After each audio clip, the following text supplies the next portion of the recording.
If everybody could take their seats.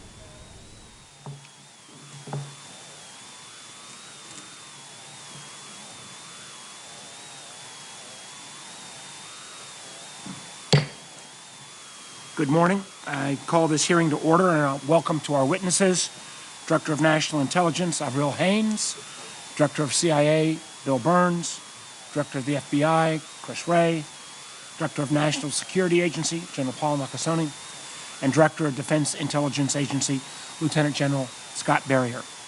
Thank you for being here this morning and for representing the thousands of dedicated men and women of America's intelligence community.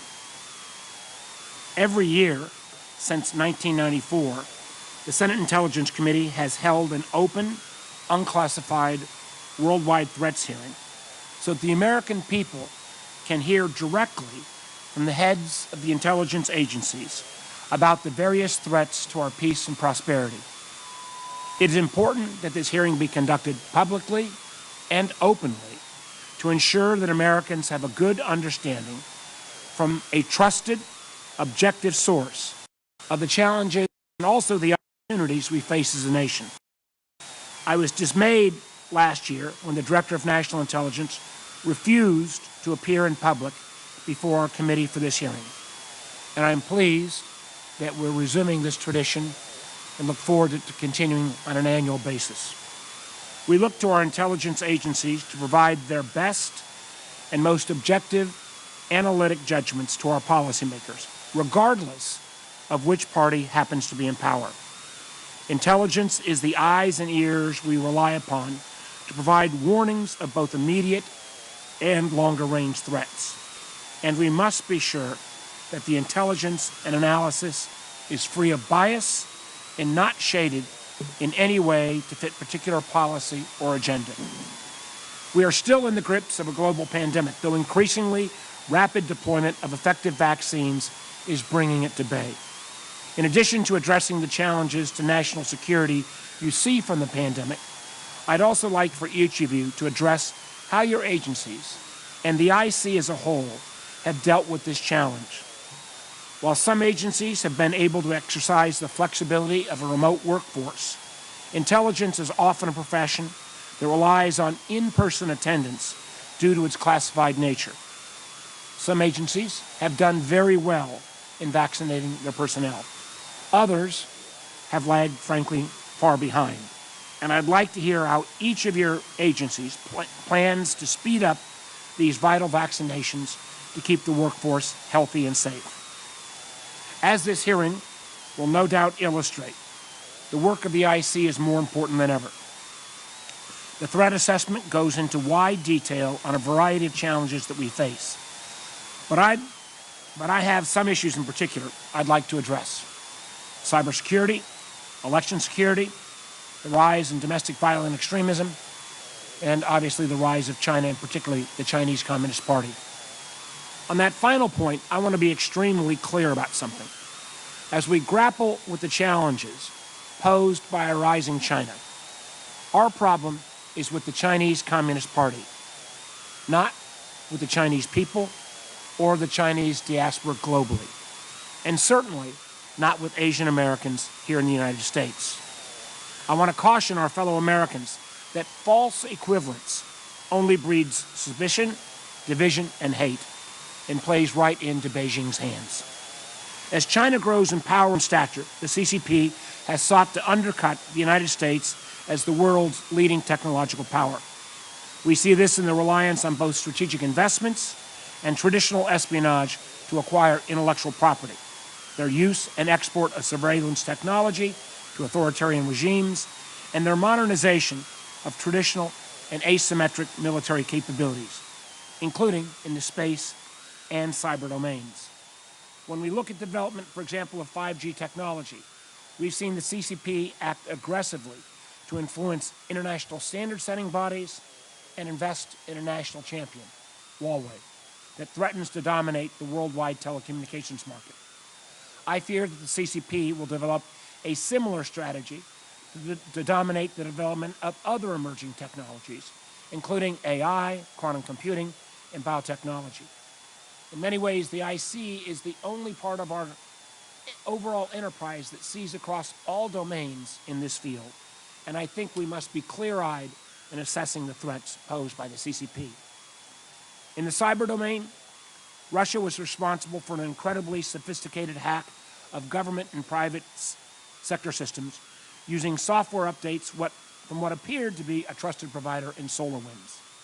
Other adversaries also have the capability to undertake destructive attacks of critical infrastructure. We've also seen major hacks such as the Hafnium attack on Microsoft Exchange users, producing serious consequences for the United States networks. In order to deter these intrusions, we will need to accurately and quickly attribute them and hold our adversaries accountable. The Solarwinds hack offered a stark reminder that if there is no requirement to report breaches of critical infrastructure, if FireEye, for example, had not come forward, we might still be in the dark today. And I think when we had our hearing on this subject, there was uniform bipartisan agreement that we needed to move forward. So we also want to develop new international norms where certain types of attacks, whether it be on updates or other areas, are frankly viewed on an international basis or prohibited or banned, just as use of chemical or bioweapons is banned in other domains. Also related is the ongoing threat of misinformation and disinformation, especially when it targets America's free and democratic elections. As the IC noted in its recent assessment, Russia undertook a sophisticated disinformation campaign in 2020 to undercut our current president and to bolster the candidacy of the former one. We need to make clear that those who perpetrated this hostile interference will again pay a price. The technologies that have made misinformation and disinformation so effective have also been used to great effect by the types of people and groups who attempted an insurrection against our country. The domestic violent extremists were around long before January 6th, and they'll continue to pose a significant threat long after we put that incident to rest. Many of our allies have also identified anti-government extremists as an increasing challenge in their countries.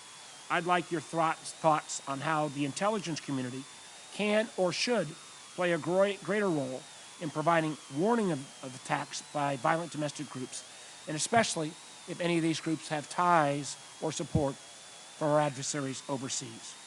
Lastly, we know the President is going to make an announcement today. We're going to need to discuss the situation in Afghanistan. We went to Afghanistan 20 years ago after the deadly attacks on 9/11 to take away the Taliban's safe haven. And we've worked with our Afghan partners and NATO allies toward that end. As you note in your statement for the record, the al-Qaeda senior leadership has suffered severe losses in the past few years. I know on this committee we'll have a variety of views about the steps forward.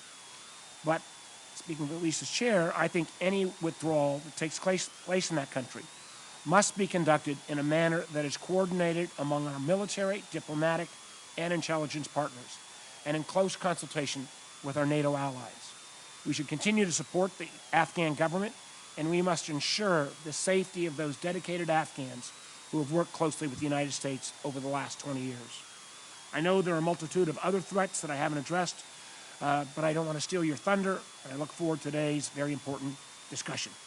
And I'll turn it over to my friend, the Vice Chairman, to make a statement. Thank you, Mr. Chairman, and I too want to welcome all of you for being a part of this hearing this morning. To hear of the threats, the assessment of the threats that confront our country and our interests around the world.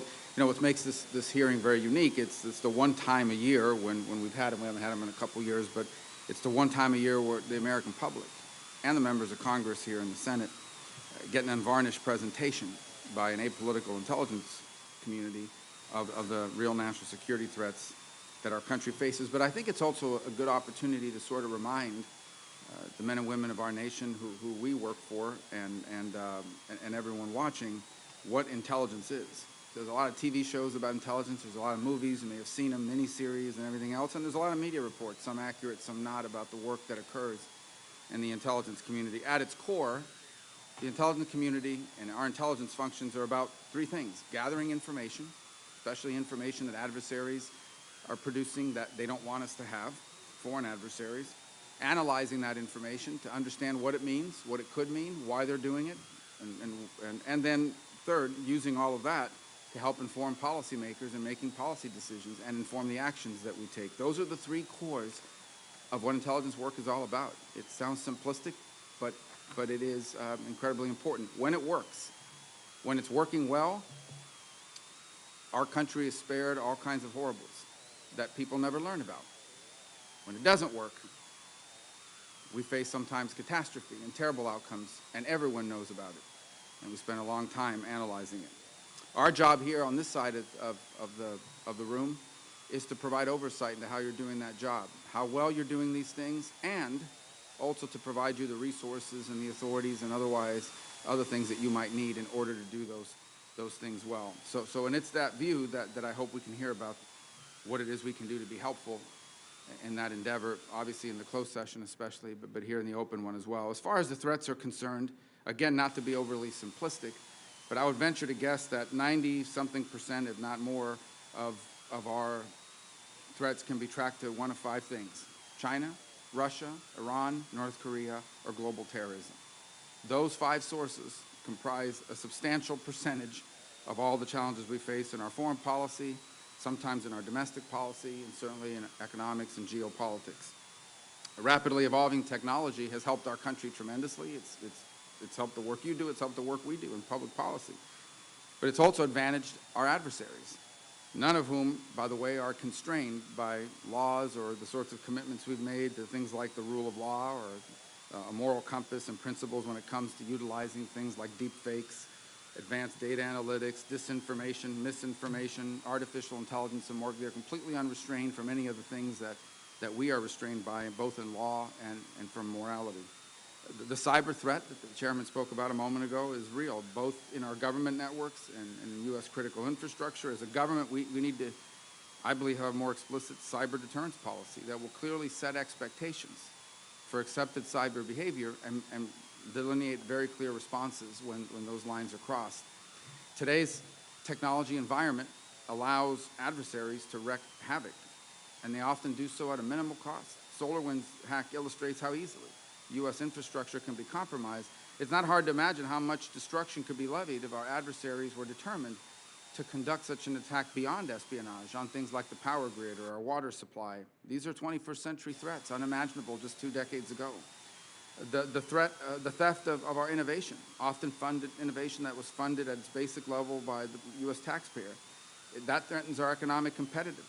It comes at the expense of our economy, American jobs, American industrial capability. China, for example, as part of its military-civil fusion strategy, has proven itself adept at finding ways for its agents to extract that sort of information from private corporations. It takes full advantage of the robust UN scientific research and development industry that capitalism has fostered by sending their agents and, frankly, by threatening and forcing students who study at our laboratories and universities to steal the research and give it to them to benefit the Communist Party. So I look forward to hearing from the FBI in particular as to the work that we're doing to confront the massive threat that this poses. The insights of the intelligence community on the top threats confronting us this year are also critical to better shape our foreign policy, helping us to execute it and understanding whether or not we are achieving our national goals and furthering our national interests. In that regard, as the chairman already pointed to, is the situation in Afghanistan. It was a decision that was begun under the previous administration and is being brought to its conclusion under the current one. And irrespective of how anyone may feel about it, no one can deny it's going to have serious security implications for our country for years to come. There's no doubt the nation is weary of over 20 years of war and certainly the counterterrorism fight. I think it's important to acknowledge two things. The first is that there's the very real possibility that in the very near future, sadly, tragically, in a heartbreaking way, the Taliban will regain control of all or substantial portions of Afghanistan, and that means terrible things for all those people living in that country, but particularly for women and girls. But the second thing we need to acknowledge is that if they do, there's also a very high likelihood that, in fact, if they do, I think it's almost certain that al-Qaeda will return to Afghanistan, will use it as a safe haven, and will use it as a launch pad for terrorist attacks against our country, our people, even potentially here in the homeland. And so I think it's important for us to say, you know, if you look at this year's annual threat assessment, You collectively say, despite leadership losses, terrorist groups have shown great resiliency and are taking advantage of ungoverned areas to rebuild. And that is now, given the status quo today. Imagine when that sustained pressure is no longer in place. You go on to assess that ISIS and al-Qaeda remain the greatest Sunni terrorist threats to U.S. interests overseas, that they also seek to conduct attacks inside the United States, although sustained U.S. and allied counterterrorism pressure has broadly degraded their capability to do so. I think it's important, obviously in the closed session, but here in the public session to the extent possible, to hear not just about the risk that the lack of sustained pressure now poses to our future, but what it would mean in particular to potential attacks on the homeland. You know, the intelligence community can't afford to be complacent for even 1 minute, which of course makes your jobs collectively and individually, and the jobs of the men and women who work for you and under you and who you represent here today, a very difficult job. The stakes, this is not an exaggeration, are often literally life and death, and it's not often that you get to appear in public so the American people can get a sense of how important your work is, even though because of the nature of their work, most people will never fully understand how dangerous and important that work can be. As I said at the outset, the intelligence community and the work of our intelligence agencies is depicted in all kinds of ways in the popular culture, in the media, in the darkest recesses of the internet. But the intelligence community that I have come to know through my now 10.5 years on this committee is one that's made up of patriotic, dedicated professionals, some of the finest men and women who serve in our government, and who measure their success and their failure in terms of how many Americans they've kept safe. Many of those Americans who are kept safe and do not even know they've been kept safe and what they've been kept safe from because of the nature of the work that you do. And I hope we will all remember that. I know everyone in this committee does. So again, I thank you. I know we have a lot of work and ground to cover today, and I thank you for your time and your willingness to come here today. It's good to do these hearings once again. Thank you, Mr. Vice Chairman. I'd remind members that after the open hearing, we will have a closed hearing, so any of the questions that stray into the classified sector, I'd urge you to reserve those for the closed hearing. I'd remind members today we will do 5-minute rounds based on seniority. And with that, Director Haynes, the floor is yours. Thank you so much. Chairman Warner, Vice Chairman Rubio, members of the committee, thank you very much for the opportunity to offer the intelligence community's 2021 assessment of worldwide threats to U.S. national security. On behalf of the entire intelligence community, I want to express how much we appreciate your support and your partnership. I would also like to thank the men and women of the intelligence community. Their efforts rarely receive public accolades because of the nature of their work, but they help to keep us safe, often at great personal sacrifice. And we remain committed to providing them with the resources our mission requires and the support we owe them. It's my honor to serve alongside these dedicated officers, including the extraordinary leaders seated next to me, and to represent their work to you. Our goal today is to convey to you and the public we serve and protect the threat environment as we perceive it, and to do our best to answer questions about the challenges that we face. I'll only highlight a few points and provide some context in my opening statement. For a more detailed threat picture, I refer you to the annual threat assessment we issued yesterday, which is a reflection of the collective insights of the intelligence community. Broadly speaking, the intelligence community is focused on traditional categories of issues that we've been discussing for years: adversaries and competitors, critical transnational threats, and conflicts and instability. And I'll summarize our views on these, but first I want to take note of the shifting landscape that we're facing today and its implications for our work. The trends underlying and intersecting these issues are increasing the pace, the complexity, and the impact of these threats in ways that require us to evolve. During the past year, the COVID-19 pandemic demonstrated the inherent risks of high levels of interdependence, and in coming years, as reflected in our recently issued Global Trends report, we assess the world will face more intense and cascading global challenges ranging from disease to climate change to disruptions from new technologies and financial crises. And as we note in that report, these challenges will repeatedly test the resilience and adaptability of communities, states, and the international system, often exceeding the capacity of existing systems and models. This looming disequilibrium between existing and future challenges and the ability of institutions and systems to respond is likely to grow and produce greater contestation at every level. And for the intelligence community, this insight compels us to broaden our definition of national security, develop and integrate new and emerging expertise into our work, deepen and strengthen our partnerships, and learn to focus on the long-term strategic threats while simultaneously addressing urgent crises. In short, at no point has it been more important to invest in our norms and institutions, our workforce, and the integration of our work. Doing so provides us with the opportunity to meet the challenges we face, to pull together as a society, and to promote resilience and innovation. And as we evolve, you will see our efforts to more effectively integrate longer-term destabilizing trends into our daily work, thereby promoting strategic foresight and a deeper understanding of the threats we face, which we hope will help the policy community effectively prioritize their work to address the issues that we seek to present. Against this backdrop, the annual threat assessment describes an array of threats we are facing in the coming year, beginning with those emanating from key state actors, and starting with China, which is an unparalleled priority for the intelligence community, but we also look at Russia, Iran, and North Korea in that context. China increasingly is a near-peer competitor, challenging the United States in multiple areas while pushing to revise global norms in ways that favor the authoritarian Chinese system.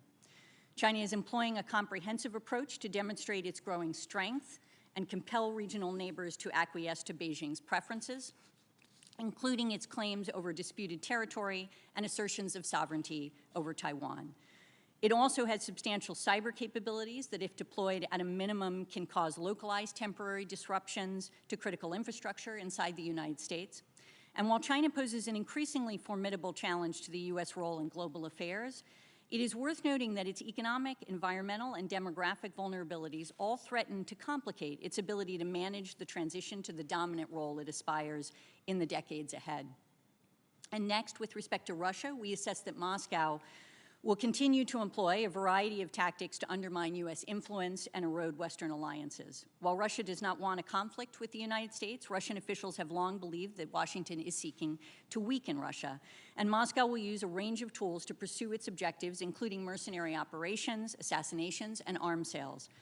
It will also employ, as we've reported publicly, new weapons and cyber capabilities to threaten the United States and its allies, and seeks to use malign influence campaigns, including in the context of U.S. elections, to undermine our global standing, sow discord, and influence U.S. decision-making. Russia is becoming increasingly adept at leveraging its technical prowess to develop asymmetric options in both the military and cyber spheres in order to give itself the ability to push back and force the United States to accommodate its interests.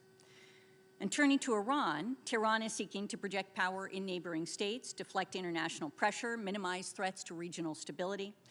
Iraq will be a key battleground for Iranian influence in the coming year, but Tehran will also continue to pursue a permanent military presence in Syria, destabilize Yemen, and threaten Israel. And for its part, North Korea may take aggressive and potentially destabilizing actions to reshape its security environment and will seek to drive wedges between the United States and its allies. These efforts could include the resumption of nuclear weapons and intercontinental ballistic missile testing. When it comes to transnational threats, the assessment focuses on key issues that really intersect with the state actor threats that I've just outlined, starting with COVID-19. The effect of the current pandemic will obviously continue to strain governments and societies over the coming year, fueling humanitarian and economic crises, political unrest, and geopolitical competition as countries build influence, as countries such as China and Russia seek advantage through vaccine diplomacy to build influence, and in some cases demand accessions from other governments. Countries with high debts or that depend on oil exports, tourism, or remittances face particularly challenging recoveries, while others will turn inward or be distracted by other challenges.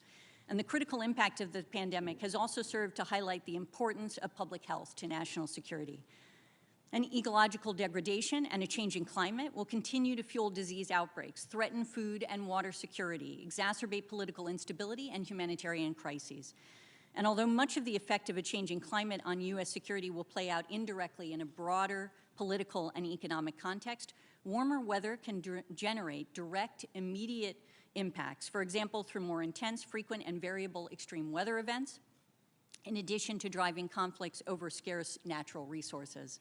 And the changing climate, conflict, and economic deprivation will drive vulnerable populations from their homes, heightening humanitarian needs and increasing the risk of political upheaval.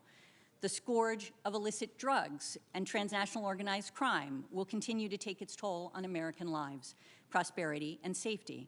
And major narcotics trafficking groups and other transnational criminal organizations will continue to drive threats while also being used by adversaries employing cyber tools to steal from U.S. and foreign businesses and use complex financial schemes to launder illicit proceeds, undermining confidence in financial institutions.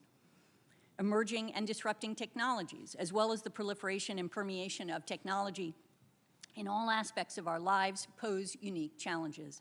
Cyber capabilities, to illustrate, are demonstrably intertwined with threats from our infrastructure and to foreign malign influence threats against our democracy.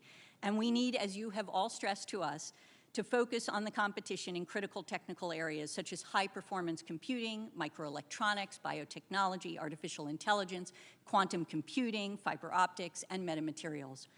So with regard to global terrorism, ISIS and al-Qaeda remain the most pressing threats to U.S. interests overseas, as was noted.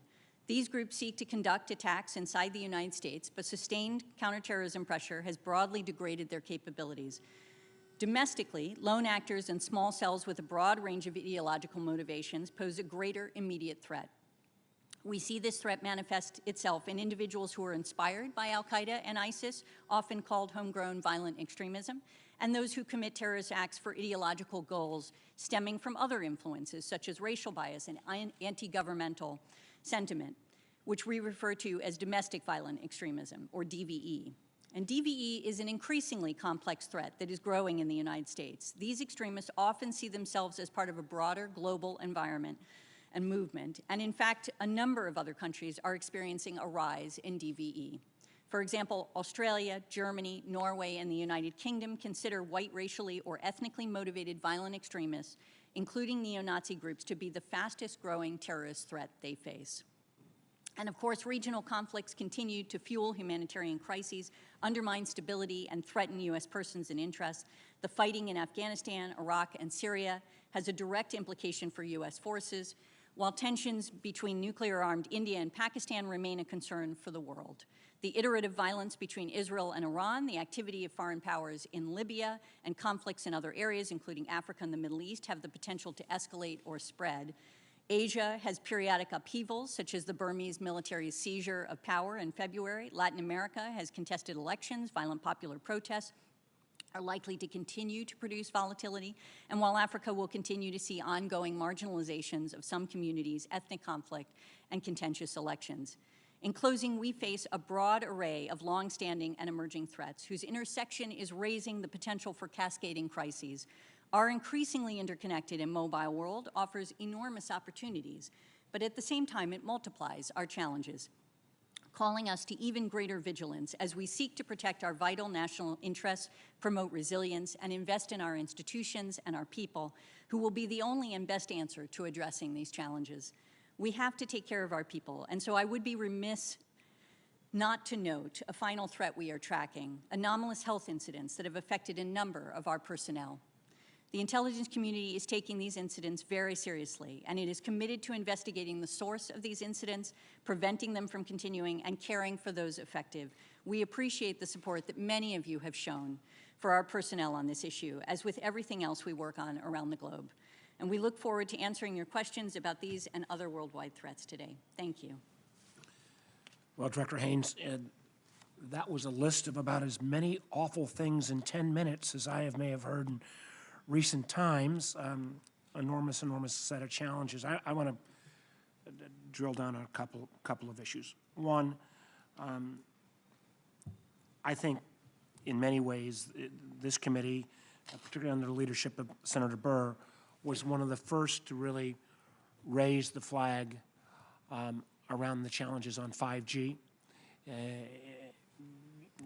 where I believe, my personal belief is that the United States and the West writ large was a little bit asleep at the switch, where suddenly we have a rising China, not only having a national champion in the case of Huawei, but literally being involved at the standard setting, rule setting, protocol setting. in a way that I think, again, we had not seen in the past. My question is this. The idea that the IC has to become kind of that ability to look into where China is rising in a series of areas of technology development. How do we get that? How do we have that kind of appropriate oversight? I'd like you and maybe Director Burns to address this question. In many ways, this committee by default has become a little bit of the technology committee for the Senate. And again, I want to commend folks like Senator Cornyn, Senator Sass, and Senator Rubio on things like semiconductors. We're taking a lead. We're also trying to look into AI. We're looking into quantum. We're looking into all this list of rising technology areas. But how does the IC build up that expertise of being able to monitor China's rise in a variety of technology areas? If both you and Dr. Burns, if anybody else wants to jump in as well, I'd appreciate it. Absolutely. So thank you, Chairman. I think I'll start and hand it over, obviously. This is an area, obviously, that you've had a lot of interest in, and I know the committee has really helped us think through, in a sense. But it is absolutely true that we are focused on this issue. We think it's incredibly important, as you've indicated.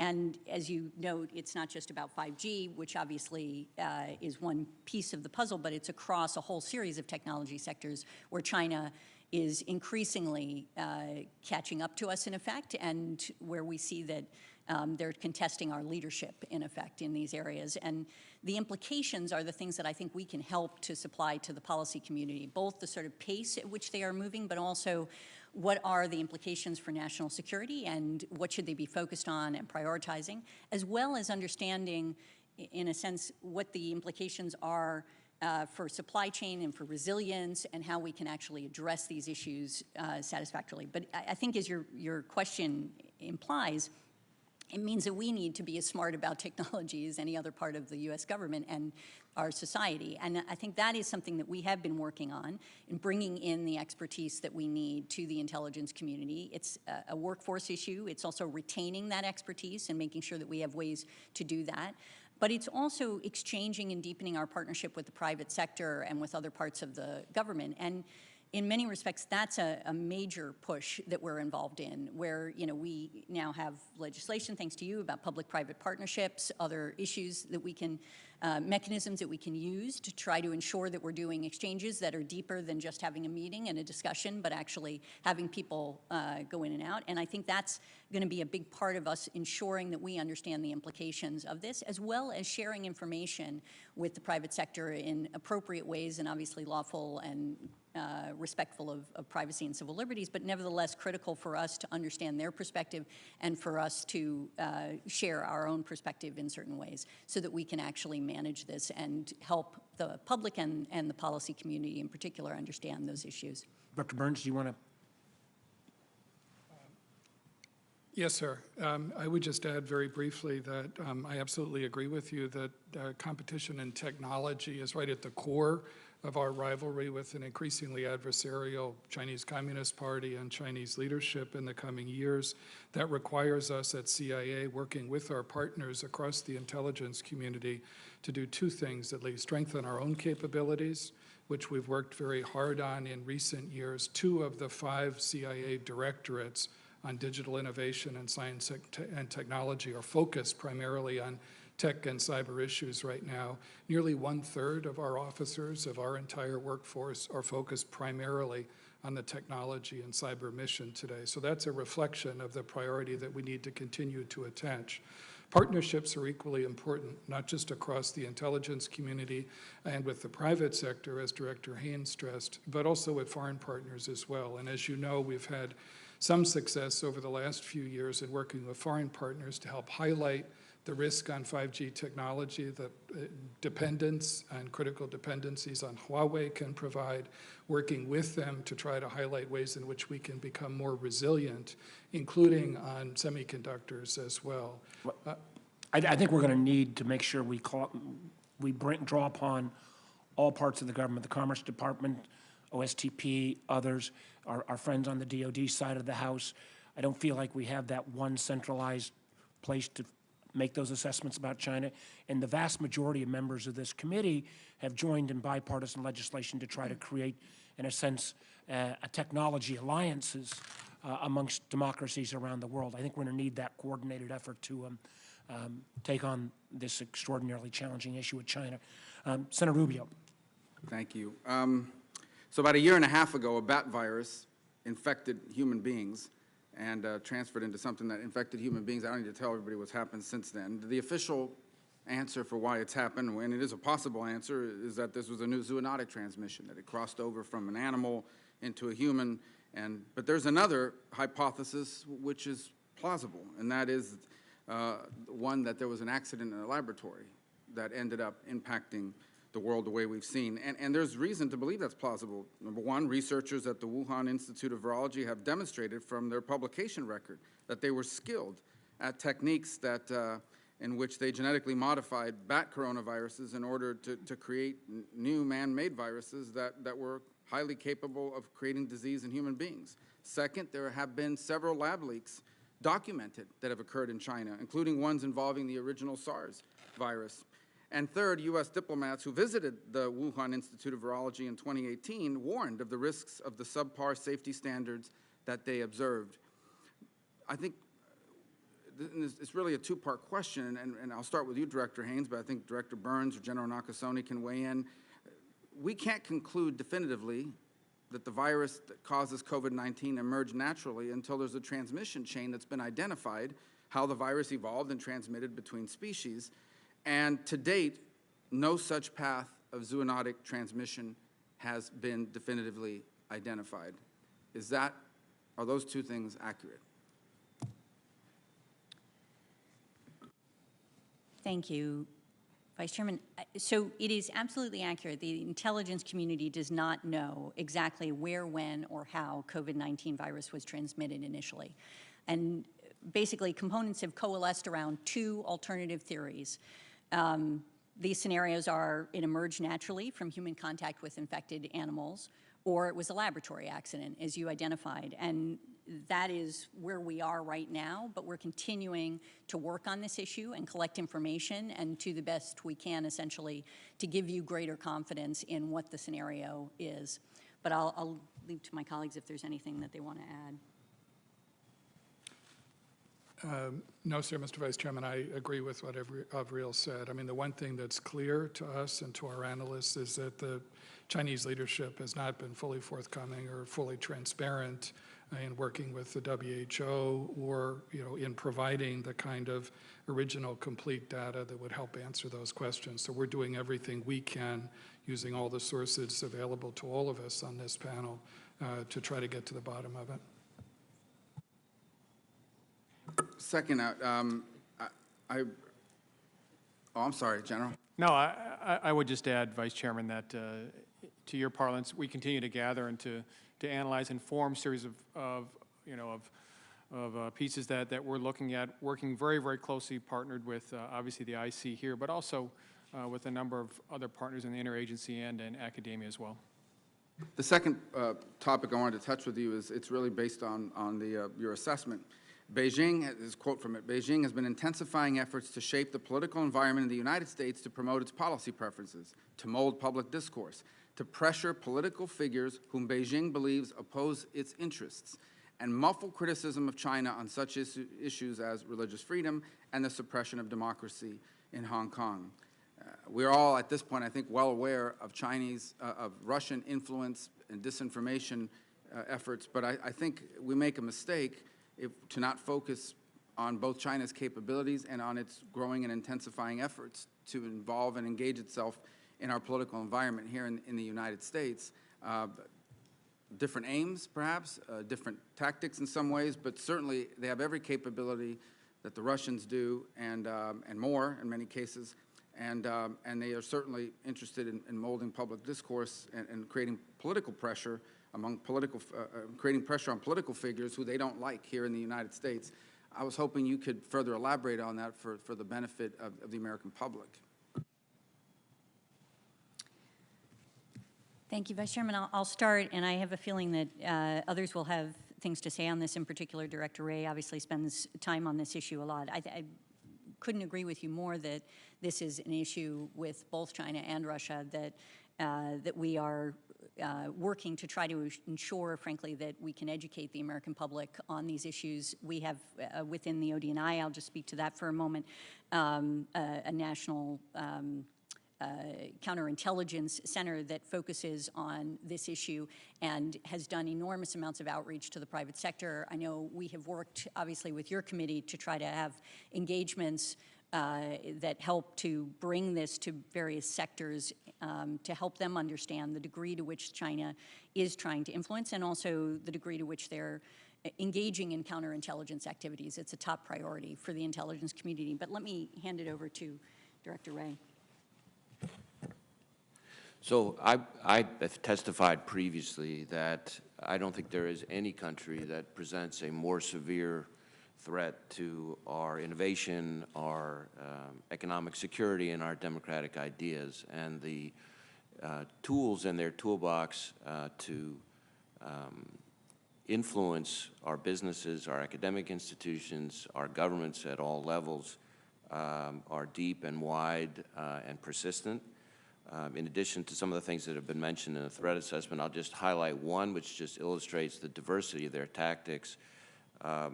We had an indictment that we announced, I think, last fall that relates to the Chinese Operation Fox Hunt, which is essentially them conducting uncoordinated, illegal law enforcement activity here on U.S. soil as a means to threaten, intimidate, harass, blackmail members of the same diaspora that Chairman Warner mentioned in his opening comments.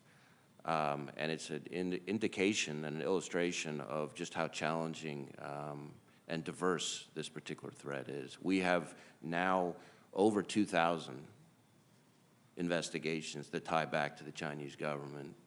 And on the economic espionage investigation side alone, it's about a 1,300% increase over the last several years. We're opening a new investigation in China every 10 hours, and I can assure the committee that's not because our folks don't have anything to do with their time. Senator Feinstein. Diane? Thank you very much. You note in your statement for the record that China, Russia, Iran, and North Korea have the ability right now to conduct cyber attacks on critical infrastructure and cause temporary disruptions. Additionally, in 2019, you provided examples including China's ability to disrupt natural gas pipelines for a day to weeks, and Russia's ability to disrupt our electrical distribution networks for hours. So here's the question. Is this problem getting better or worse? Are our adversaries more capable of threatening our critical infrastructure today than they were 2 years ago? Senator, thank you very much. In terms of our critical infrastructure, our 17 sectors of critical infrastructure, to bluntly answer your question, our adversaries continue to get better at what they're doing. I would also tell you, though, that we are also working very, very holistically across our government to improve two things: our ability to have resilience in that infrastructure and our ability to respond. And we have made progress there. But there is, as we've seen over the past two intrusions, a scope, scale, and sophistication of our adversaries today that makes us take notice, and we as a nation must take notice of what our adversaries are doing. And so cybersecurity for us is national security, and we continue to work at it every single day. Thank you. Is this a single question round? I have time for one more? Okay. What would you tell the chief executive officers and chief security officers at our critical infrastructure companies? What actions should they take? What type of investments do they need to make now? Senator, I think the first thing is the threat is real, and I don't think I have to say that very often because the chief executive officers and the CISOs know that today. But I think the second piece is that there's no one industry and one sector of our government that's going to be able to provide us the defense that's necessary for our nation. This is a team sport, and so this has to be done public and private. This has to be done between the intelligence community, obviously DHS, DOD, FBI, and Justice.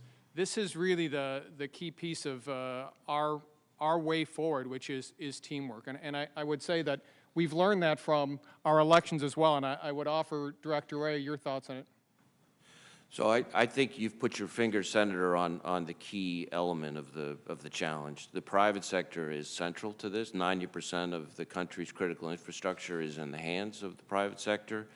And it's important to think of cybersecurity not as a single event, but as a campaign. These are no longer a question of if an institution is going to be compromised, but when. And so the more important question, if I were talking, and I often am talking to CEOs and CISOs, is to focus their cybersecurity more than they have in the past inwardly. The key is how fast you detect the compromise and how fast you remediate it. And then secondly, the importance of reaching out and coordinating with government, public-private partnership is at a premium, because we often use in the threat context the expression left of boom. You know, we all want to get left of boom. Well, in the cyber arena, one company's right of boom is left of everybody else in the same industry's boom. And so we need that first company, and someday you're going to be the first company if you're the CEO. Someday you're going to be the second or third or fourth company. We need, in every instance, those companies to be stepping forward, promptly reaching out to government so that we can prevent the threat from metastasizing across the rest of the industry. Well, let me ask this follow-up. What investments does the IC need to make? What steps do you need to take in order to change this sort of status quo? Well, I think we're working more and more closely than ever across the IC on the issue, and so that level of partnership and integration is going well and continues to improve and is important. But I think the bigger piece is more and more public-private engagement between the IC and the private sector. And I know that there has been discussion about different ways to incentivize the private sector to come forward more quickly and promptly and fulsomely, and I think those are key to our future on this issue. Thank you. And I would simply add very briefly that one of the things I think you both made, General Nakasone and Director Wray, made very clear that while some of these attacks have only exfiltrated information, they could have turned into denial of service and really wreaked enormous havoc with our whole economy. Senator Burr. Thank you, Mr. Chairman, and welcome to all of our witnesses. I think of all the partnerships that exist in Washington, between this committee and these agencies is the single most important one that we have. A couple of observations. The U.S. government's technology policy, whether development or deployment, if it exists at all, is stupid. I'm not speaking of the 5 agencies that you represent, because you internally do process new technologies in a totally different way than the whole of government. But that doesn't work when it's limited just to the intelligence community, which has to do it for their job. And dovetailing on Senator Warner's 5G comment, just a personal observation. I've never seen an issue that came before this Congress or this country that deserved a response from Five Eye partners more than 5G. And I think we've always looked through a tunnel and said, Five Eyes is an intelligence sharing structure, and it's limited to that.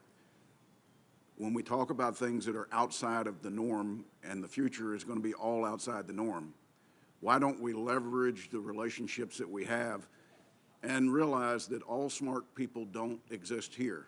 If they did, we wouldn't have a problem with China. So it's not just the cost, it's the power of the intellectual capacity that's out there that Five Eyes brings to a solution for the 5G problem.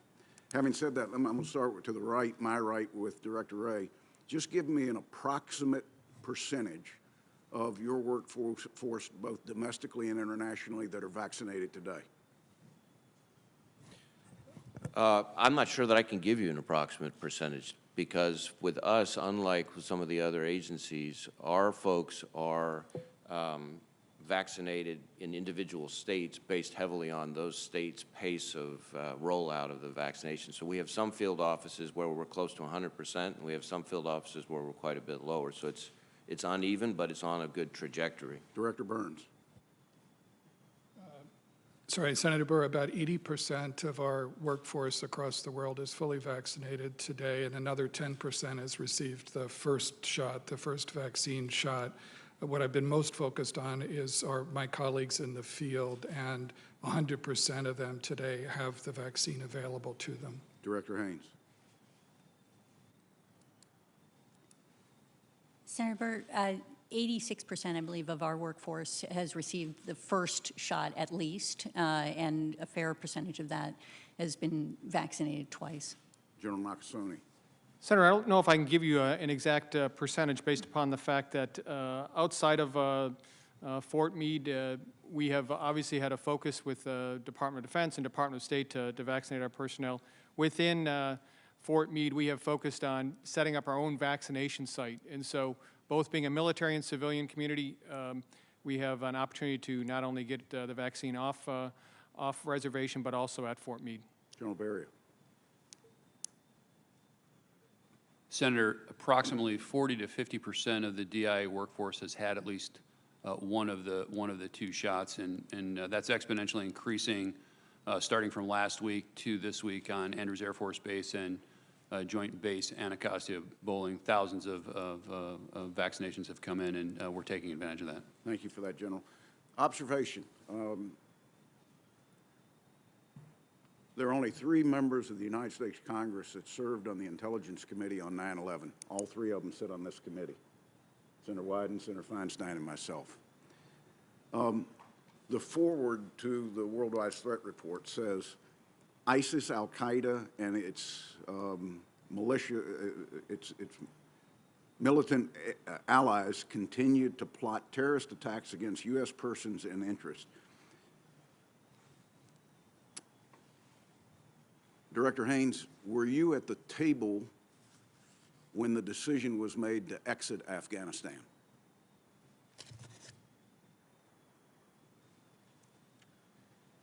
I was at the table for a number of discussions leading up to the decision.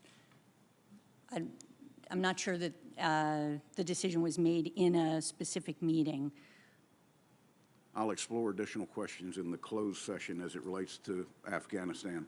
General Nakasone, we're all focused on this cyber hacks. Do you believe that new authorities are needed for you or other agencies to address the defensive mechanisms we need today and in the future? And Director Wray, do you believe that there are legal changes that need to be made that facilitate either government or the private sector being able to get ahead of what we've seen with Solarwinds and with Microsoft? General Nakasone. Senator, I'm not seeking legal authorities either for NSA, for U.S. Cyber Command. My intent in my discussions has always been, though, is to state that with an adversary that has increased its scope, scale, and sophistication, we have to understand that there are blind spots in our nation today. And one of the blind spots that our adversaries are using is the fact that they are utilizing U.S. infrastructure and a means upon which we cannot surveil that, whether or not in the intelligence community or in the law enforcement community, to be able to react quick enough to what they're doing. The second piece is to what the chairman had mentioned in his opening statement. We are troubled in terms of being able to understand the depth and breadth of an intrusion based upon the fact that, you know, for a number of good reasons, some of them obviously legal, that you know, much of the private sector does not share this information readily. And so while there is no one solution to what's going on, I think we have to understand the program in totality. I agree with General Nakasone, and I would just add a few points. I've referenced before the importance of the private sector piece of this, and I think to the extent that there's a need for a significant change, that's one of the places where the most significant progress could be achieved. The reality is that adversaries try to use U.S. infrastructure for a variety of reasons, and one of them is to try to blend in with legitimate traffic that exists there. And the private sector, which controls 90% of the critical infrastructure and even higher percentage of our PII and our innovation, has the key dots as part of the overall connecting of the dots phenomenon. So I know, for example, the Cyber Solarium Commission took a hard look and recommended a mandatory breach notification law. That's, you know, a possibility. Things like that, which further strengthen the glue between the private sector and the intelligence community and the rest of the government, I think is ultimately got to be the key ingredient to any long-term solution. Thank you, Mr. Chairman. Senator Wyden. Thank you very much, Mr. Chairman, and thank you all for being here. A couple of quick questions. We told you, Director Haynes, Director Burns, I'd be touching on these this morning. And I'm asking really because I was very encouraged by some of your initial comments with respect to transparency. And I think there's an opportunity now to usher in a new set of rules that give Americans information about the basic rules under which the government conducts its operations. So 2 quick yes or no answers. For you, Ms. Haynes, Senator Heinrich and I sent you a letter explaining why information related to a CIA program needs to be declassified. The information is contained in a report from the Privacy and Civil Liberties Oversight Board, and those reports are required to be made public to the greatest extent possible. Will you get back to us within 30 days about whether you intend to declassify the information? Director Haynes. Thank you, Senator Wyden. We just received the letter and absolutely intend to look at it and happy to get back to you within 30 days to let you know our views on that. Defer to Director Burns if he has anything further. No, I agree. We'll get back to you very good. And along the same lines, Director Haynes, I sent you all a letter explaining why certain information about FISA needs to be declassified. Again, my request would be to get an answer within 30 days. Understood. Thank you, Senator. Great. Absolutely. I appreciate that. Now I do want to turn to this question of SolarWinds, and I want to start with you, General Nakasone, if I might. My concern is that the government's response to this extraordinary hack is just going to be to throw a bunch more money at the same companies that sold the government insecure products that the hackers exploited. And really what we're talking about with that approach is cyber pork. Now, I also believe that security and liberty aren't mutually exclusive. We can have both. And so I was concerned about a recent suggestion you made that the government's ability to detect and stop the SolarWinds campaign was hampered by the need to get a warrant before conducting surveillance of the domestic internet. Now, my understanding is that the government has the ability now to watch every bit of data going in and out of a federal network, including the SolarWinds malware. And yet the hacking of 9 federal agencies somehow went unnoticed. So what I'd like to see is if we can all agree before seeking new powers to surveil the domestic internet, we all ought to be working together, you, DHS, all the agencies, so that more can be done to detect hacking that's going on in our own networks. What is your thinking on that? Senator, I think you point out really the important piece here is that there is no one answer to this question. And so, as I've talked about, we need the intelligence community being able to see what's going on outside of our borders. We need, obviously, our law enforcement capabilities to be able to understand what's going on, obviously, within the United States. We need government to be resilient upon which, these intrusions are taking place. The challenge we have right now, though, Senator, is what our adversaries are doing is not spear phishing. It's not guessing passwords. It's utilizing supply chain operations. It's using zero-day vulnerabilities, those vulnerabilities that a provider doesn't even know about it. We call that above best practices. And when they do that, we need this total, entire capability to bring to that. So, again, I think as we take a look at our capabilities, as adversaries move into U.S. infrastructure, to make sure that we can identify them and be able to alert what's going on is going to have to be looked at, sir. My point is only general. Let's look at ways to shore up our own house first before we start talking about approaches that could unravel some of these sacred constitutional rights that Americans feel so strongly about. And I'll follow up with you on this when we're offline. Director Wray, question for you. In July, I sent you a number of questions related to FBI operations in Portland last summer. I asked for responses that I could share with my fellow Oregonians who want to know what happened in our state. I'd like to ask you now, can I have those responses within 2 weeks?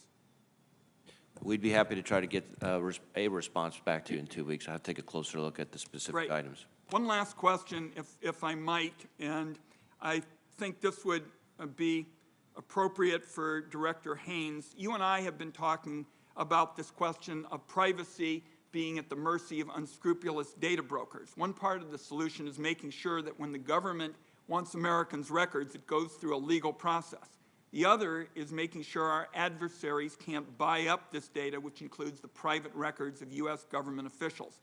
During your confirmation process, you agreed that this could harm national security. Would you support legislation, work with us to keep all of this data out of the hands of our adversaries? Thank you, Senator.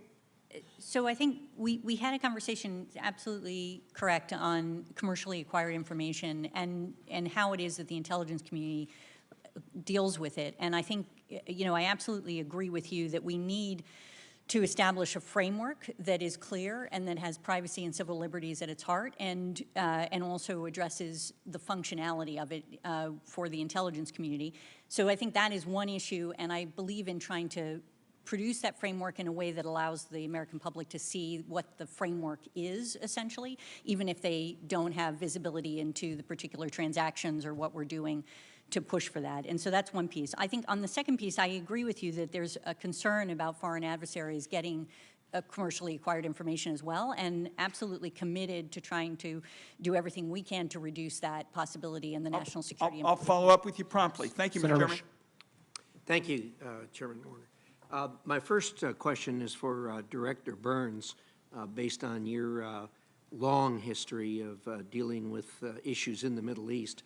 And one of the things I found missing from this report, and obviously it's always easy to criticize something you did, a product you didn't help produce, but there's an absolute dearth of reference here to the Abraham Accords, which seems to me to change dramatically what's going on in the Middle East. And obviously, it's a threat assessment, but it seems to me whether a threat is increased or decreased ought to be mentioned in here. Could you give me your thoughts on what effect the Abraham Accords are having? I think most of us know, but I'd like to get on the record your thoughts of what effect the Abraham Accords is having, in as much as it's not included in the assessment.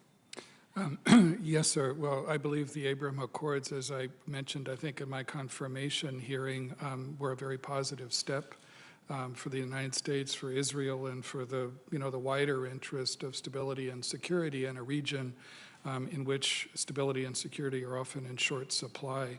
I know it's the intention of this administration to try to build on the Abraham Accords and expand the number of countries who are willing to engage and normalize with Israel.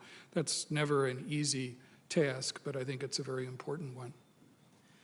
Thank you. I appreciate your thoughts on that. Next one is for Director Haynes. Your office is prominently on the front page, so again, I'm going to talk about something I think that needs more than what for consumption by the American public. On page 20, you talk about the cyber threat. Now, back in the day when this annual threat assessment was done every year, it was a lot easier when we were talking about symmetric kind of threats that we face. Today, we live in an asymmetric world, and with all due respect, I really think that the cyber provision here should have been expanded, and I think the threat should have been underscored more than it was, particularly in light of the fact that in my judgment, I think our most urgent threats are asymmetric rather than symmetric, and cyber is obviously right in the heart of that. Could you give me your thoughts on that, please? Absolutely. Senator, I think there's nobody that would disagree with you in my experience in the intelligence community that cyber is a major threat and that our asymmetric threats are critical. The debate really centered on whether or not, in a sense, to emphasize it more in this section or to do so as we have done in the state actor threat piece, where you'll see that we've identified the cyber threats that are associated with many of the state actors that are sort of greatest adversaries in this space. And so it is not intended to reflect a lack of prioritization or emphasis on it, but rather the fact that it really imbues the entire threat assessment in many respects. Sort of pulling on it in different categories is critical. So I appreciate agree. that. And we know that over the years, the threat, when it comes to cyber, was mainly non-state actors. But a worrisome trend is more and more we're seeing state actors involved in cyber activity that threatens us. And I think probably the reason is there doesn't seem to be that much of a price that they pay for this. And it seems to me that that should be underscored more in the report. Your thoughts? Thank you, Senator. I mean, I think you're right to indicate that we have as a country, and I think from a policy perspective, we've seen policymakers struggle with how to effectively deter these types of attacks, whether from non-state actors or state actors, and how to address that issue. And a lot of time and effort has been spent on that, and I know you're well aware of it. I think in the context of transnational organized crime, in effect, there is work that is being done to try to deter it through a variety of means, but whether it's effective, I think it's fair to say that it's not as effective as we'd like it to be. I think General Nakasone may have more views on this, and defer to him as well if you're willing. My time's almost up, but glad to hear your thoughts. Yeah, Senator, I think as the director pointed out, this is an instrument of national power now by many countries. And so one of the things that I think our nation has done over the past years is really realize that we must be continually involved in this domain, in cyberspace. This is what we've learned over the past 2 elections. We will continually be involved well into the future as we take a look at what our adversaries want to do. I appreciate that. I have other questions, but we'll save it for the closed session. Thank you. I think Senator Risch makes a good point, and I think it raises the issue again of attribution and doing that in a timely manner. Senator Heinrich. Thank you, Chairman. As we witnessed on January 6th, the most serious threat to our democracy sometimes comes from within. Last December, over 4 months ago now, I wrote a letter to FBI Director Wray and the acting director of DHS's Intelligence and Analysis Office, asking for a public written assessment of the threat that QAnon poses to our country. Director Haynes, I want to thank you for following up on your commitment to ensure that we received a response to that letter. On February 11th, I did receive a response, but unfortunately, it was designated for official use only. That means it's not classified, but it still cannot be made public. And so I've spent the last 2 months working with the FBI to get this assessment downgraded into the public realm with no success. Now, the Constitution protects the advocacy of all kinds of beliefs and views, even those that philosophically embrace violent tactics. But the public deserves to know how the government assesses the threat to our country from those who would act violently on such beliefs. And that's the public assessment that I asked for. So, Director Wray, why is it that you cannot or won't tell the American people directly about the threat that adherence to the QAnon conspiracy theory presents? So, Senator, I appreciate your question. First, let me say that I think in our effort to get you information about what is in many cases ongoing law enforcement investigations, we were trying to give you as much information as we could in an unclassified way, recognize the FOUO dimension complicated things, and my understanding is that my staff is working with yours and we should be able to get you a fully unclassified version very shortly. In the meantime, let me say this. You know, we focus on the violence and the federal criminal activity regardless of the inspiration.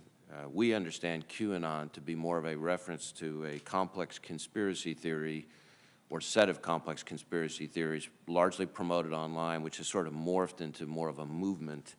And like a lot of other conspiracy theories, the effects of COVID, anxiety, social isolation, financial hardship, et cetera, all exacerbate people's vulnerability to those theories. And we are concerned about the potential that those things can lead to violence. And where it is an inspiration for federal crime, we're going to aggressively pursue it. And in fact, we have arrested at least 5 self-identified QAnon adherents related to the January 6th attack specifically. Director, let me follow up a little bit on that. You're no doubt familiar with some of the public speculation that Q is really Ron Watkins, the administrator of the Internet Image Board, 8CON, formerly known as 8chan. Whether or not Watkins is Q, he and his father clearly are responsible for hosting these sites and co-opting, furthering the QAnon conspiracy phenomenon. You know, given the prominent role that QAnon did play in the January 6th attack on the Capitol, what are the potential legal repercussions for those who might be primarily responsible for either propagating these sorts of dangerous and, in some cases, violent messages in these forums? Well, I think your question starts to raise different legal theories. We obviously, again, have to be careful to be focused on violence, threats to violence, and things that violate federal criminal law. That doesn't mean that rhetoric isn't a societal problem that doesn't need to be addressed. But from the FBI's perspective, from a law enforcement perspective, we try to be very careful to focus on violence, threats of violence, and associated federal criminal activity. There may be certain instances where language becomes part of a conspiracy, for example. And there are instances where there are other federal statutes which may be violated. But again, those are complicated questions which I would refer to the lawyers over at the Justice Department. So for any of you, as a follow-up, I think a few years ago as a nation, we really put enormous effort into understanding the mechanisms by which violent extremists and groups like the Islamic State, for example, became radicalized in chat rooms and online forums. Are we applying that sort of rigor to the DVE radicalization problem? I'm happy to. So we are using our joint terrorism task forces, of which we have over 200 all around the country, to investigate not just the homegrown violent extremists, you know, the jihadist-inspired terrorists, but also the domestic violent extremists. And certainly, in both cases, there are a lot of parallels. You have individuals largely able to connect online. It provides a greater decentralized connectivity, and as I have said before, terrorism today, and that includes domestic violent extremism, moves at the speed of social media.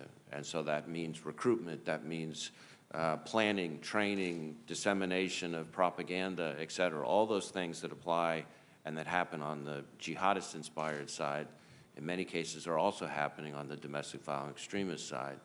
Obviously, there are, on the domestic violent extremist side, constitutional protections and legal challenges that we have to be mindful of, especially given some of the history in this country. Yeah, clearly. Senator Collins. Thank you.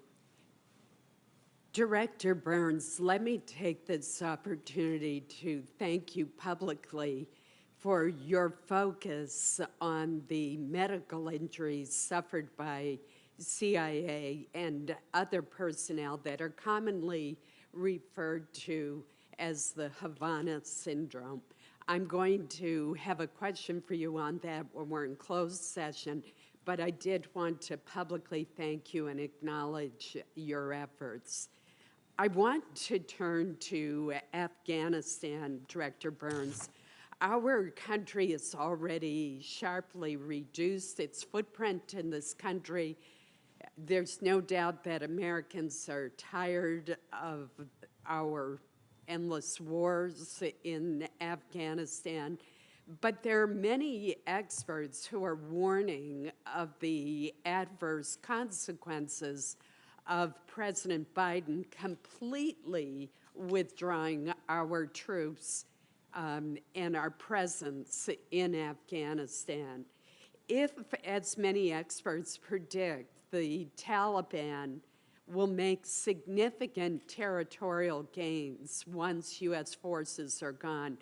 What would be the implications for U.S. interests, both regionally, here at home, and globally? And if I've directed it to the wrong person, feel free to. Well, Senator Collins, thank you very much for the question, and thank you for your earlier kind comments.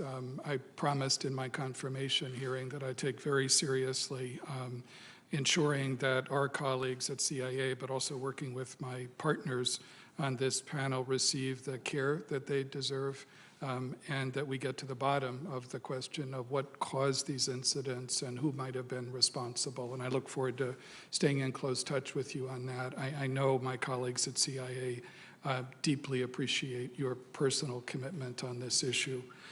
With regard to Afghanistan, I'll begin and then turn to Director Haynes. I guess what I would say at the start is that, I think we have to be clear-eyed about the reality, looking at the potential terrorism challenge, that both al-Qaeda and ISIS in Afghanistan remain intent on recovering the ability to attack U.S. targets, whether it's in the region, in the West, or ultimately in the homeland. After years of sustained counterterrorism pressure, the reality is that neither of them have that capacity today, and that there are terrorist groups, whether it's al-Qaeda on the Arabian Peninsula or in other parts of the world, who represent much more serious threats today.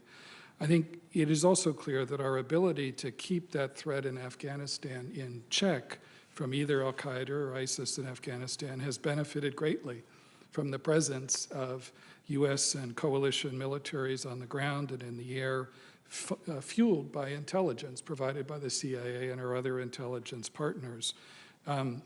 When the time comes for the U.S. military to withdraw, the U.S. government's ability to collect and act on threats will diminish. That's simply a fact. It is also a fact, however, that after withdrawal, whenever that time comes, the CIA and all of our partners in the U.S. government will retain a suite of capabilities, some of them remaining in place, some of them that will generate, that can help us to anticipate and contest any rebuilding effort. And further, it's a fact that there are a number of other variables, I think, involved on that question of rebuilding. It's the role the Taliban themselves play. They've been fighting against ISIS in Afghanistan for many years, whom they view as a very potent ideological rival.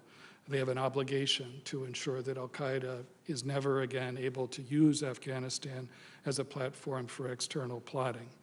There's the question of the continuing capacity of the government of Afghanistan with our support to fight terrorists. There's the question of whether or not al-Qaeda or ISIS in Afghanistan, or ISIS in general, seeks to relocate fighters and leaders to Afghanistan as well. There's the question of the role that neighbors play, who also have a concern about spillover from Afghanistan. So all of that, to be honest, means that there is a significant risk once the U.S. military and the coalition militaries withdraw. But we will work very hard at CIA and with all of our partners to try to provide the kind of strategic warning to others in the U.S. government that enables them and us to address that threat if it starts to materialize. But, Avril? No, sir, I think I fully agree with Director Burns' analysis, and that is the intelligence community's perspective on this issue. Thank you. Senator King on, I believe, online, on WebEx. Thank you, Mr. Chairman. I want to start with an issue that's been touched upon, and that is the gap in intelligence coverage between our foreign-facing agencies and domestic agencies. I think Director Gray referred to it as a blind spot. How do we deal with this? Director Haynes, this is Solarwinds is a perfect example of it was Russian motivated, Russian instituted. They did the work, but it was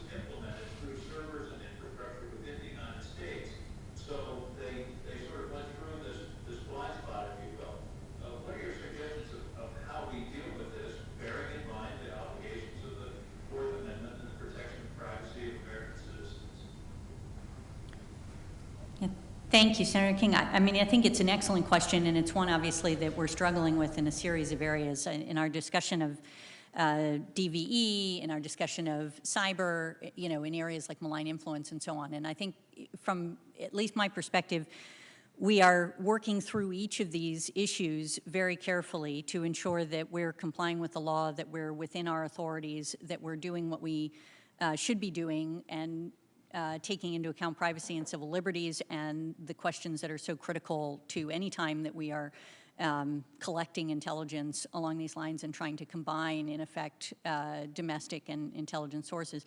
And in that space, trying to then also provide analysis that gives people the full picture. But I think as General Nakasone noted, there are some real challenges that we're facing in this area. And I think, yeah, please. If you see activity of this kind in your work overseas, are you allowed to tip the FBI and say, we think this is happening, you should follow up? Certainly we are allowed to do that. We do that quite frequently, regularly with Director Wray's folks, and they do a very good job. Senator, if I can just lay this out just a bit, because I think it's important to understand the whole spectrum of it. So it does begin overseas, understanding what our adversaries are doing outside the United States. To Director Wray's point, in the United States, it is the public-private partnership. We need to be able to understand that when adversaries come into the United States and use our infrastructure, whether or not it's servers or cloud providers, that there is coverage on that. It's also this idea that we understand what an intrusion may have taken place, so this idea of being able to understand the data that may be lost and be shared is really important. And then the last point is that we need, obviously, the public and the private industry to have the most resilience possible. And so there is a complete responsibility there, but I would offer Director Wray for his thoughts. I've got limited time, Director, so let me follow up on a different question. But I think this is something that bears a lot of discussion, and I hope you all will share with us your thinking of whether we need to change authorities or how we fill in this blind spot of maintaining our protection of privacy in our country. General Nakasone, 4 or 5 years ago, I asked one of your predecessors a simple question. Do our adversaries fear our response in cyberspace? Are they deterred to the point of changing their calculus as to whether or not to launch a cyber intrusion or an attack against us? I want to ask you the same question. Is there an adequate deterrent, or is this something we still need to establish more clearly as a matter of policy? So, Senator, I'm not sure in terms of whether or not our adversaries, feel that or necessary. But here's what I know that our adversaries understand that's different today than it was several years ago. That we are not going to be standing by the sidelines, not being involved in terms of what's going on with the cyberspace and cybersecurity. Over the past several years, whether or not it's been defending our elections or being able to provide quicker attribution, this is our focus, and this has been the focus of the agency and the IC and across our government. Thank you, and I know that I'm out of time. Mr. Burns, Director Burns, one question for the record, please. If you would provide an estimate of climate refugees over the next decade or 15 years or so, I think that's going to be a very significant national security challenge. How many refugees does your agency estimate will be on the move because of the inhospitable climate in their region? That's something you can give me for the record. I appreciate it. Thank you, Mr. Chairman. Thank you. Senator Blunt. Thank you, Chairman, and Director Haynes, Director Burns, and General Barrier. I think this is the first time the three of you have appeared at this particular hearing, and certainly we're glad and grateful to have all of you here. Director Haynes, let's talk a little bit. You and I have talked about the overhead architecture issues. The part of the development of how you use AI is how much information you have to continually train on. We may talk about that later this afternoon, but for right now, the Chinese have announced public plans for 138 satellite commercial constellations that can image around the globe every 10 minutes. How big a risk is that for us, and what can we do to enhance our own diversity by expanding the number and the diversity of the satellites we have up there providing constant information, commercial and non-commercial. Thank you, Senator. I think it may be useful to have a further discussion about this in closed session, but I think there's just no question as a general matter that China is focused on achieving leadership in space, in effect, as compared to the United States, and has been working hard on a variety of different efforts in this area to try to contest what has been presumed our leadership in these areas. And I think for the details, let's discuss in closed session. Well, I think we'd want to do that and look at both the diversity of what we have up there and how it competes with what they'll have.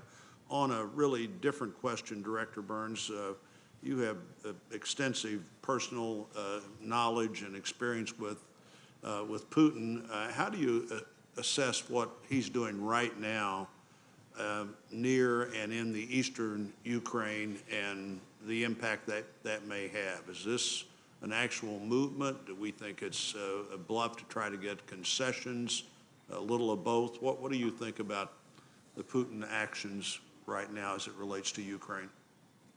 Well, Senator, thanks for the question. I think, as I said in my confirmation hearing, most of my white hair came from serving in Russia and dealing with Putin's Russia over the years. So one thing I've learned is not to underestimate, the ways in which President Putin and the Russian leadership, can throw its weight around. I think, and I'll turn to General Berrier about this in a moment, but, I think obviously the Russian military buildup in Crimea and alongside the border of the Donbass is a serious concern. I think it could be a combination of the things that you mentioned, signaling a way of trying to intimidate the Ukrainian leadership, signals to the United States, but also that buildup has reached the point where, it also could provide the basis for limited military incursions as well. And so it's something not only the United States, but also our allies has to take very seriously. And I know Director Haynes and I and others have been involved in, a number of briefings and conversations with our allies as well, so that we're sharing information and they share that same concern, I think, that we have as well. And that was part of the purpose of the President's call yesterday to President Putin, was to register very clearly the seriousness of our concern. Good. We'll probably talk about that more later, too. General Berrier, what's your sense of what's happening there and the concerns we should have about it? Senator, working with our partners in Joint Staff J2, European Command, NATO, and our key Five Eyes partners, the Russians have positioned themselves to give themselves options. So as we've watched that buildup of forces, they could actually be going into a series of exercises starting any time, or they could, if they chose to perhaps do a limited objective attack, they may take that option. We don't know what the intent is right now. I agree with Director Burns and his assessment of that, and we can go into more detail in the closed session, sir. Let me see if I can get one more question in, General Berrier. We know that our adversaries, no matter what level of involvement they had in the pandemic, can see now the impact that has on a big, open, free society like ours, but they also can see the impact it has on the military. Look what happened on the USS Theodore Roosevelt and in other places. What are we thinking about as a potential way we'd respond to similar circumstances? Certainly, from the point of view. Senator, the pandemic has given us insights on how we can do our jobs better should this happen again. In terms of readiness of our key adversaries that we watch, I think initially it did have an impact on the readiness of those forces, although they seem to have overcome that. As an example, is what we're seeing with the Russians in the Ukraine and the Crimea right now does not appear to be impacted by COVID, and so we continue to watch that very carefully across the spectrum of foreign military intelligence. Thank you. Thank you, Chairman. I think a number of us are very interested in Senator Blunt's questions about Ukraine. We look forward to that this afternoon. Senator Bennett. Thank you, Mr. Chairman, and thank you all for being here today. I really appreciate it. In the annual threat assessment, Director Haynes, you wrote that Beijing is working to match or exceed U.S. capabilities in space to gain the military, economic, and prestige benefits that Washington has accrued from space leadership. You also wrote that China has counter-space weapons capabilities intended to target U.S. and allied satellites. In December of 2020, U.S. Space Command said that Russia conducted a test of a direct-descent anti-satellite missile, which, if tested on an actual satellite or used operationally, would cause a large debris field that could endanger commercial satellites and pollute the space domain. Could you tell the American people what we are doing to maintain our superiority in space and what the role of the private sector is in doing that? Thank you, Senator. I would say that obviously we'll have a further discussion in closed session, but the private sector has just become increasingly important in our efforts to contest and to work essentially against contestations to our leadership in space. Excuse me. But what I can say is that we have been working very hard to ensure that the policy community understands and that obviously we support Space Force in its work to promote, in effect, U.S. leadership in space. And it's been an area where we benefit, you know, as we've indicated, economically, from a security perspective, from a communications perspective, and from perspective of just understanding and intelligence perspective. And all of those things are areas where we want to ensure that we continue U.S. leadership in this area. And we'll get into further details. Look forward to our conversation later. Director Burns, according to Freedom House, democracy around the world has been in retreat for 15 years against authoritarianism, and we know that countries like China and Russia want nothing more to continue that for another 15 years, or maybe another 50 years. How do you assess the primary threats to democracy around the world, and which regions have we seen the most significant democratic retreats? Which regions do you consider most at risk, and how are our adversaries thinking about this? Thanks, Senator. I probably should have called you Secretary Burns when I asked you this question, but I couldn't resist. No, thanks, Senator, very much. Well, I think the problem of erosion of democracies, as Freedom House points out, is a very real one in many parts of the world, those that have established democracies and those where, you know, democratic governance is quite fragile. That has partly to do, I think, across the board with, you know, questions about the ability of democratic governance to deliver. I think you've seen some of that in our own country in recent years. We haven't been immune from that at all. So the challenge, and I think, you know, President Biden has emphasized this, is, you know, working with other democracies, and I say this, you know, as an analytical judgment, to help restore that faith in the ability of democratic governance to deliver for people. That deprives authoritarian leaderships, whether it's the Chinese Communist Party or Vladimir Putin's Russia, of an argument that they use that somehow authoritarian systems are better able to deliver. The reality is that there's a great deal of resilience in democratic systems, but it's important for all of us that have democratic governments to demonstrate that, to renew ourselves. I think that's always found in many years in my previous incarnation serving overseas, that we get a lot further through the power of our example than we do through the power of our preaching. And I think that's true for any democratic government around the world. The last thing I'd say is, you know, we've talked earlier in this discussion about the role of technology, and I think that's also something to be very mindful of, because the proliferation of surveillance technologies, for example, are one tool that authoritarians use to strengthen their grip and make it more difficult for democratic governance to emerge in lots of fragile societies around the world. And in that context, Director Wray, of fragile societies and the risk posed to democracy, I wonder if you could share with the American people what you have learned about the intersection of social media platforms and domestic violence extremists, and what the American people can do to be more canny users of those platforms. What should they be on the lookout for?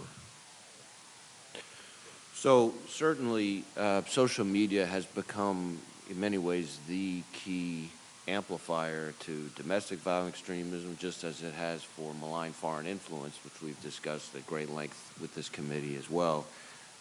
It provides a level of the same things that attract people to it for good reasons are also capable of causing all kinds of harms that we're entrusted with trying to protect the American people against. So it creates speed, dissemination, efficiency, accessibility. I referred to before a level of decentralized connectivity.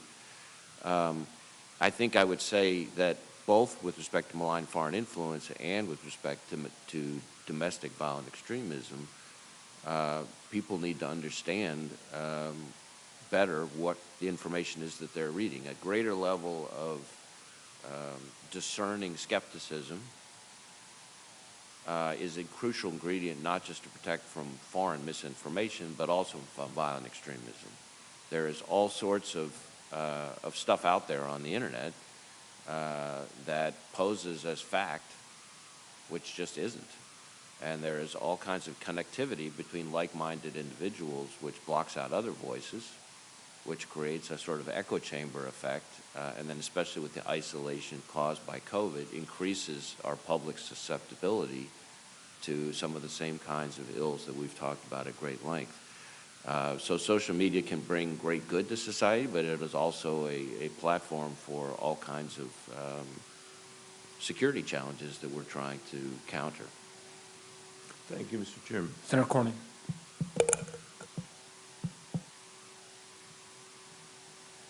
General Nakasone, in the recent hearing we had on the Solarwinds Hack, the issue of notification by victims of hacking was raised, and indeed, I believe Senator Collins has advocated for a long time in a piece of legislation that victims of cyber attacks notify the federal government in some manner to provide context and complete knowledge of sort of what's out there. It seems to me that otherwise we're looking through a soda straw at some of the threats. Do you think requiring victims of cyber attacks in the United States, requiring them to notify the federal government in some way, maybe confidentially, is a good idea?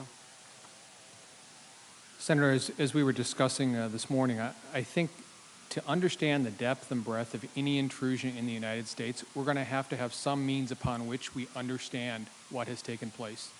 And so obviously the policymakers and yourselves, the legislators, will determine that, but I think that's a key component of it as well. That would help you and Cyber Command and NSA do a better job? Well, certainly within the United States, responsibility obviously rests with the Federal Bureau of Investigation. Right, I beg your pardon. Director Wray, what do you say? So we were very, I think, enthusiastic about the recommendation from the Cyber Solarium Commission that speaks to this issue. As I mentioned before, the private sector controls so many of the dots on all manner of cyber threats. And it's important to think of the private sector not just in one broad category. There's two big groups that are relevant to this issue and why they go straight to the heart of your question. I put them in two buckets. One, there's the providers, so the cybersecurity industry, the IT industry, et cetera. They have unique visibility into how adversaries traverse U.S. networks. And so making sure the glue is there is critical. But then there's also the victims. The reality is that most offenders are going to come back to victims again, so most cyber actors are coming back, and most victims are coming back, are going to be popping up again. You got repeat offenders and repeat victims. And so their hard drives, their logs, their servers provide key technical dots to who's compromising them, how they're being compromised, and then this is the key, who might be targeted next. And that gets back to my point from before about why the private sector outreach is so important. One company reaching out to us promptly after they've been compromised means that all the rest of the companies that are likely to be the next ones hit, we might be able to get in front of it. And so if you think about the scale of the dots that are in the private sector, that's why I think that's the piece of this.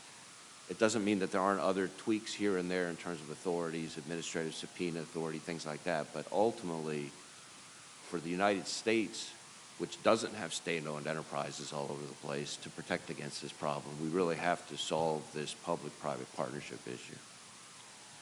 Director Haynes, the issue of supply chain vulnerability is high on Congress's agenda and certainly on everybody's mind. but I don't really have a clear understanding of how good a handle the intelligence community has on what those supply chains that are critical to our national security look like. And we clearly need the help of the intelligence community to help Congress, the policymakers, sort of rack and stack what are the most urgent priorities. Semiconductors is certainly one that's on everybody's mind, but do you think the intelligence community has a good handle on those, so you could help Congress prioritize those so we could attack them from a policy perspective?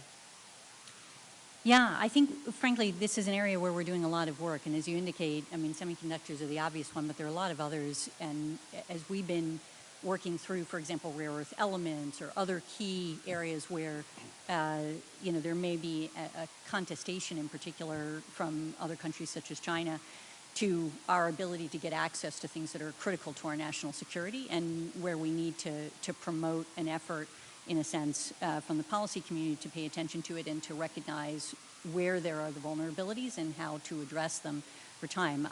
This is the piece that I find particularly interesting is, to your point, how do you prioritize? Because there's just an enormous amount of things that you could look at to say we need to have a resilient supply chain on and take action in order to promote. And we have been working to try to provide the policy community with as much information as possible about what the possibilities are, in a sense, but ultimately there are some decisions to be made from the policy community about what are you prioritizing, where do you want to focus, in a sense. And we have been building up an infrastructure that allows us to then focus to sort of make sure that we can both track it, but also provide kind of options for where you might be able to pull essentially supplies from that are not the ones that you are pulling in order to have that kind of resilience built in. Thank you. Senator Casey.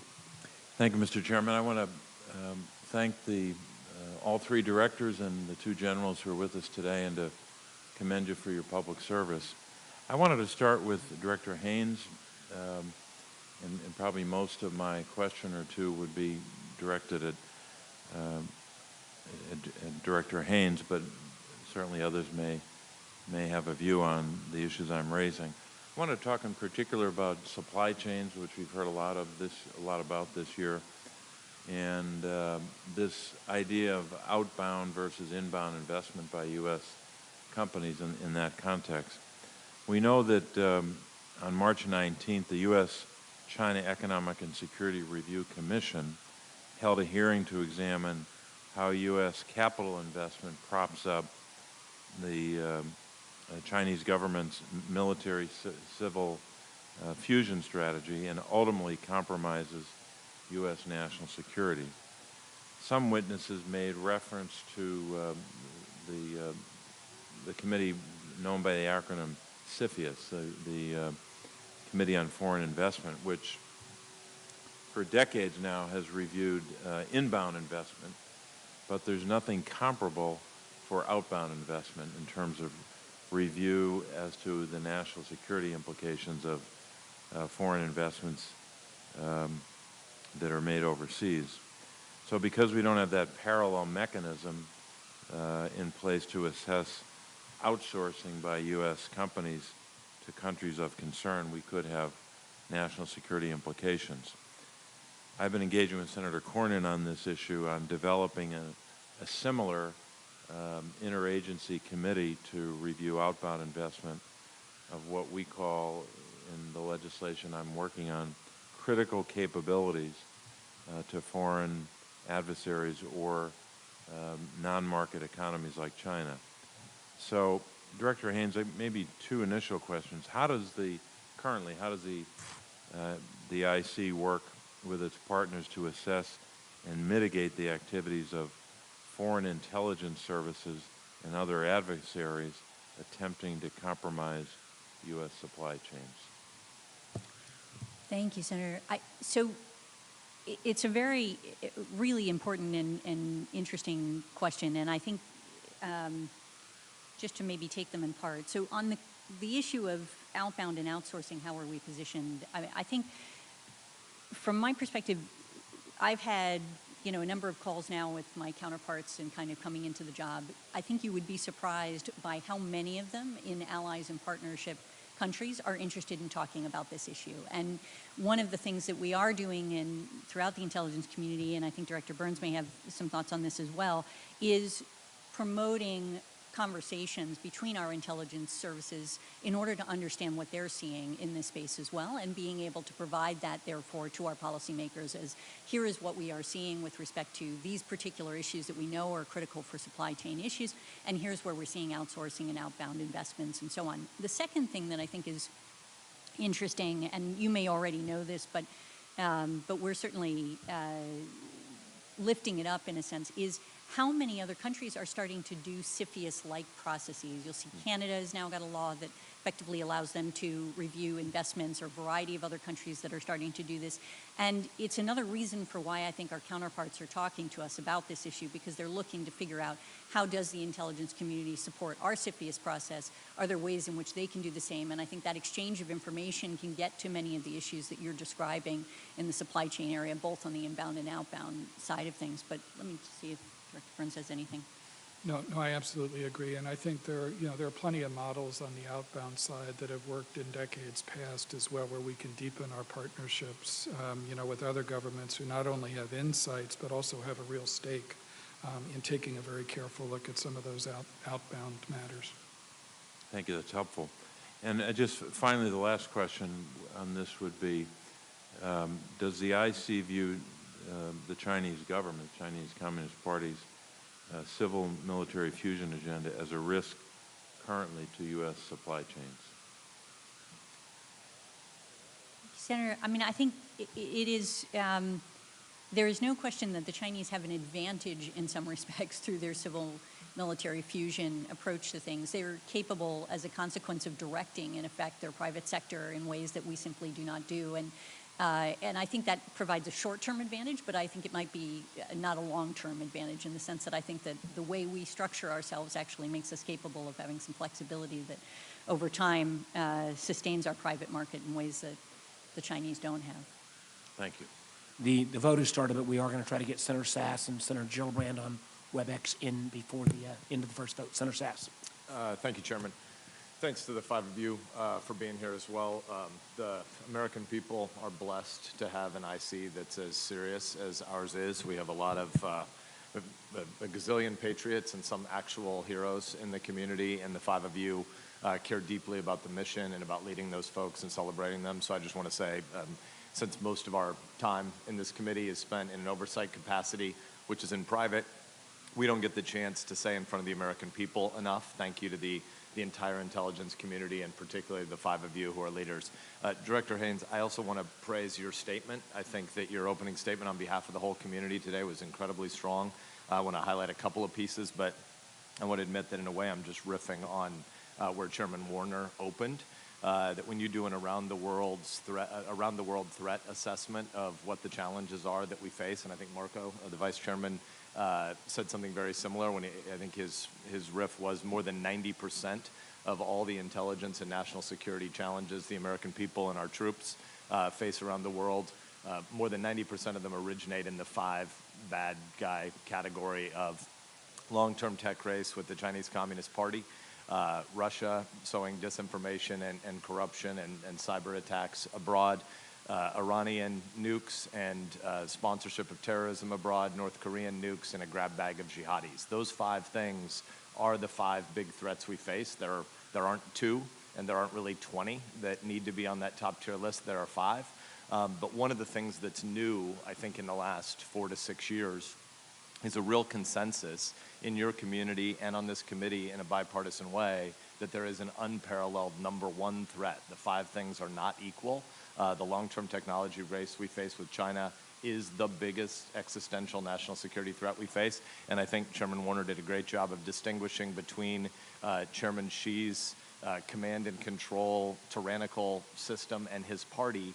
But that's not the same as the Chinese people. That's not the same as Chinese expats. That's not the same as Asian Americans abroad. And we have to, together, the IC and this committee in a bipartisan way, has to make sure we communicate again and again to the American people that there is one overarching national security threat we face, and it is not race-based.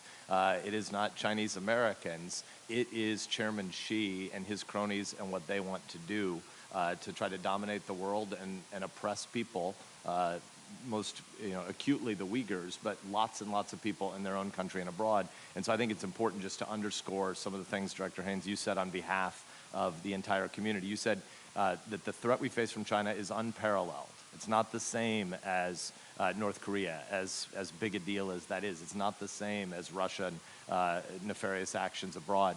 China is increasingly a near-peer competitor. China will maintain its major innovation and industrial policies because Chinese leaders see this strategy as necessary to reduce dependence on foreign technologies, enable military advances, and sustain economic growth, and thus ensure the CCP's survival. Chairman Xi is not about the good of his people. He's not about the good of 1.4 billion Chinese people. He's about the good of his party and the way they oppress their people. You also said that China is trying to promote new international norms for technology and human rights, emphasizing state sovereignty and political stability over individual rights. You said that China will remain the top threat to U.S. technological competitiveness as the CCP continues to target technology sectors, et cetera. So I think it was a very strong statement, and as a part of what happens, the majority of not just our committee's work, but the majority of this hearing is in private today. But as far as something we put before the American people, that's an incredibly strong opening statement. So I want to commend you and the whole interagency process that got it there. I'd like to follow up on your response, though, to Senator Casey's comment about the fact that I'm putting a finer point on it, but in 2018, Congress passed a new law about export controls, and the goal is to be sure that we update what emerging and foundational technologies we regard as needing to be restricted to the CCP. Obviously, the CCP is also involved in a massive technology theft, IP theft project. But just at the level of export controls, a law was passed in 2018, and it's largely unimplemented. And I think former Chairman Burr made the good point that in 5G, we should view the Five Eyes as allies that we would use to build a technology base, whether it's a D10 or a D12 or whatever the strategy is. We need something like the TPP again that says freedom-loving nations that believe in open navigation of the seaways, free trade, the rule of law, transparent contracts, human rights, et cetera. We need an alliance of freedom-loving peoples against the CCP's nefarious sponsorship of stuff like surveillance state tyranny abroad. But to do that, we have to have clarity about what those critical technologies are. So I would love to hear some public explanation for the American people of when will we have the 2018 law implemented, and probably more 30,000-foot view, more importantly, if we're going to build an alliance of freedom-loving nations in this technology race, how can we do it? How can we lead allies if we don't have clarity for ourselves about what those critical technologies are? Thank you, Senator. Maybe I'll just start and welcome my colleagues joining on this. I think just to focus in on the intelligence relationships in particular and the Five Eye point that you and Senator Burr are making. I mean, I think it will not surprise you that technology is one of the things that we intend to talk to them about, that we are already talking to them about at different levels. And I think it is entirely right to be focused on the idea that among the Five Eyes we can actually do some good work together, in effect, in addressing this issue that none of us can do alone in a way, and that's a place where we do need to focus. I think there is also, it is true that the policy community is working, and I know the administration is working on a strategy on these issues that would include partners and would effectively focus on the kind of issues that you're describing. In addition, they are also looking at the technology sectors and how it is that you approach each of these to deal with whether or not delinking in all of these different spaces is the right thing to do, and how to do it so that you don't actually have collateral impact that sometimes can have negative consequences in those areas. But why don't I leave it to others to comment? Senator, I would just say from a DI perspective and the Department of Defense, our closest partners are Five Eyes teammates. I have deep personal relationships with every one of my counterparts. We talk on a weekly basis. And from a strategic competition perspective or an intelligence support aspect to strategic competition, they're all in. And so this conversation about identifying the technology and how we can collectively get after this threat with the CCP, I think they are ready for that conversation.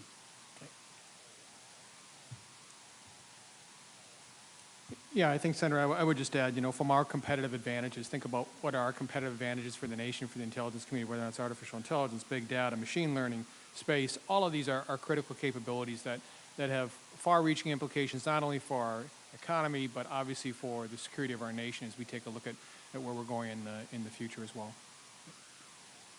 I mean, I'll just say the chair and the vice chair want to compliment Senator Sass for agreeing with the chair and the vice chair.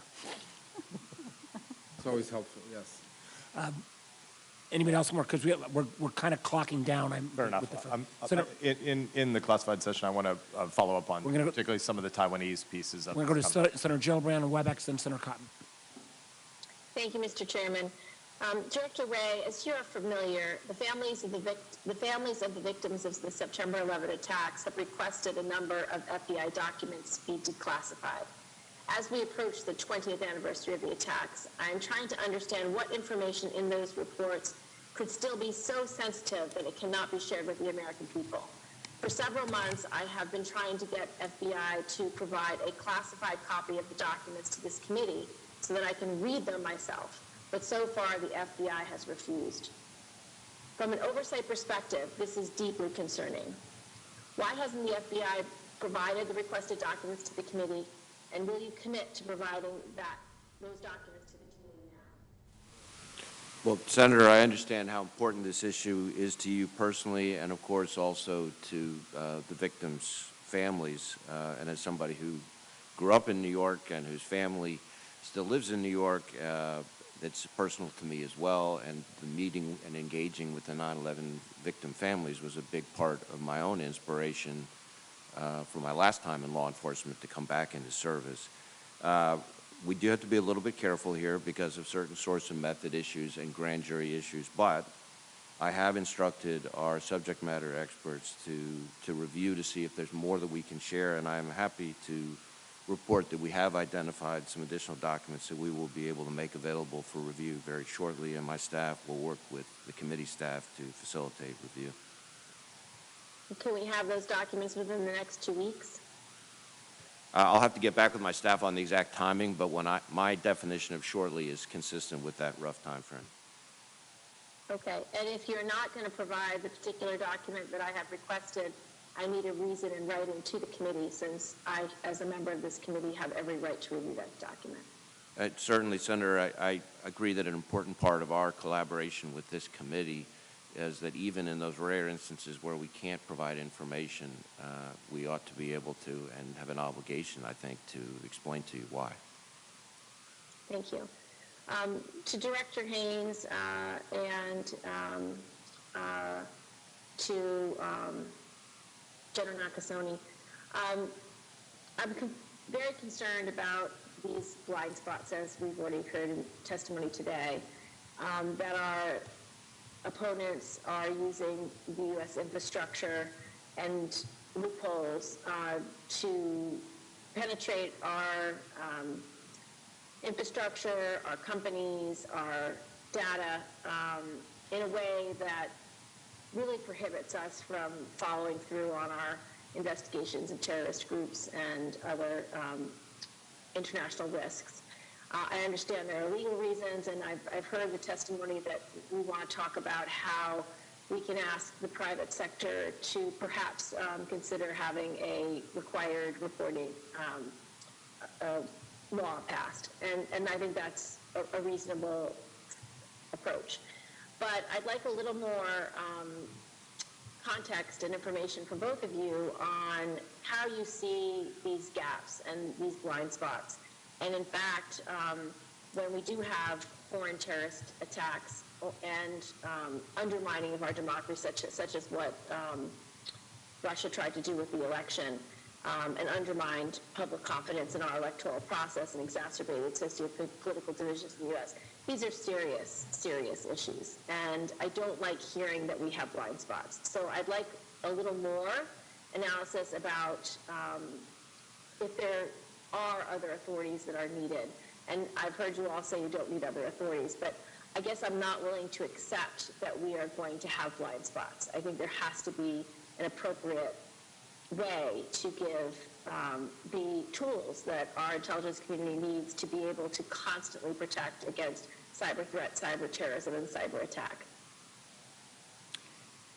Thank you, Senator. I'll just start, and obviously I'll leave the bulk of the answer to General Nakasone, who will have more views on the specifics in this area. But I would say that, I think really support the law that is currently being considered, which is basically something that would create, as I understand it, an obligation on companies to provide information when there are attacks, much like FireEye did in the context of Solarwinds.